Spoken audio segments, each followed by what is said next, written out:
Hello, in this video I'm going to explain the factorial rule. Okay, this is one of the methods of counting you learn in statistics.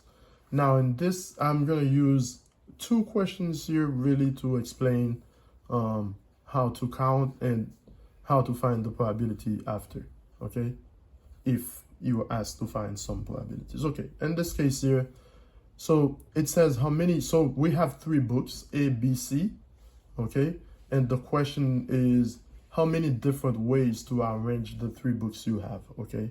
Let's say on a shelf or somewhere, but you have three books. So you have, remember, it's three books total, right? So in this case, once you know that you need to arrange them, so each time you pick a book, you will have less remaining. That's why you know it has to be the factorial rule. Why? What is the factorial rule anyway? Okay.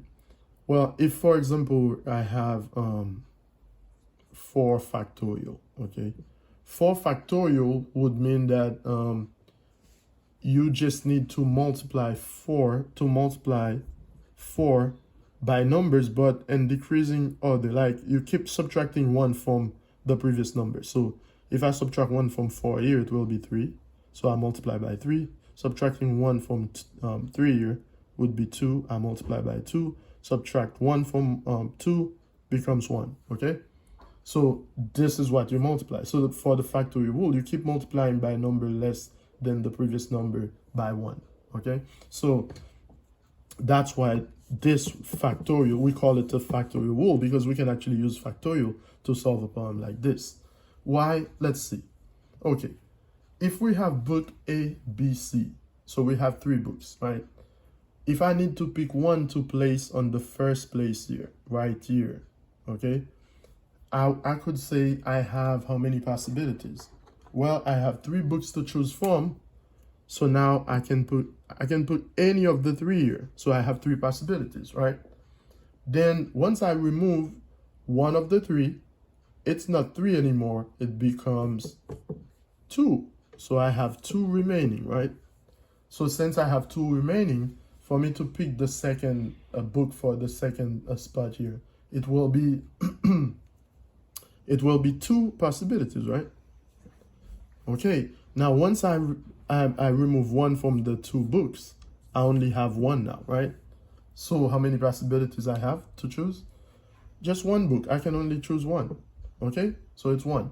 Therefore, I just need to multiply 3 to get mine. So I just need to do 3 times 2 times 1. Okay, 3 times 2 is 6, times 1 6. So 6 different ways you can actually arrange the books. Okay, so that's 6 different ways. Now, if we're asked, after we count how many possible ways to actually arrange the books, now right here, if it says what is the probability that the books are arranged in this order, for example, order of A, B, C. Now, there's only one way to put the books in this order, like A, B, C, because we only have book A, book B, and book C. So if it's only 1, that would be 1 out of the many possibilities we have. So 1 out of 6, okay? And this would be the probability. Okay, so this is what you do whenever you're using the factorial rule. But the key to this is when you read the problems, you have to make sure you know that you're choosing among some, you're choosing from a set, and whatever you choose, you're not replacing it, okay? So that's what you have as the many possibilities. You have how many different ways, the many different ways you have to arrange 3 books, A, B, C.